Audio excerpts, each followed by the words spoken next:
Premier league കിരീടപ്പോരിൽ ലിവർപൂളിന് തിരിച്ചടി. ഇന്ന് മത്സരത്തിൽ എവർട്ടണോട് ലിവർപൂൾ പരാജയപ്പെട്ടു. മേഴ്സിസൈഡ് ഡെർബിയിൽ എവർട്ടൺ എതിരില്ലാത്ത 2 ഗോളുകൾക്കാണ് ലിവർപൂളിനെ പരാജയപ്പെടുത്തിയത്.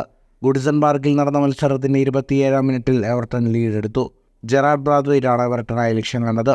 ആദ്യ പകുതി ഒറ്റ ഗോൾ ലീഡിൽ അവസാനിച്ചു. രണ്ടാം പകുതിയിൽ 58-ാം മിനിറ്റിൽ ഒരു കോർണറിൽ നിന്ന് കാൽവർട്ട് ലെവിൻ എവർട്ടന്റെ 2ാം ഗോളും നേടി വിജയമുറപ്പിച്ചു. മത്സരത്തിൽ ലിവർപൂളിന് നിരവധി അവസരങ്ങൾ കിട്ടിയെങ്കിലും ഒന്നുപോലും വലയിലെത്തിക്കാൻ അവർക്കായില്ല.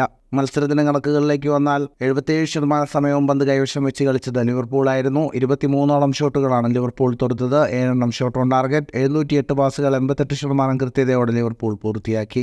16 ഷോട്ടുകളാണ് എവർട്ടൺ തൊടുത്തത്, 6 ഷോട്ട് ഓൺ ടാർഗറ്റ്. ഈ തോൽവിയോടെ പ്രീമിയർ ലീഗ് പോയിന്റ് ടേബിളിൽ 34 മത്സരങ്ങളിൽ നിന്ന് 74 പോയിന്റുമായി 2ാം സ്ഥാനത്താണ് ലിവർപൂൾ. 34 കളിയിൽ 77 പോയിന്റുള്ള ആഴ്സണലാണ് 1ാം സ്ഥാനത്ത്. എവർട്ടൺ 33 പോയിന്റുമായി 16ാം സ്ഥാനത്താണ്.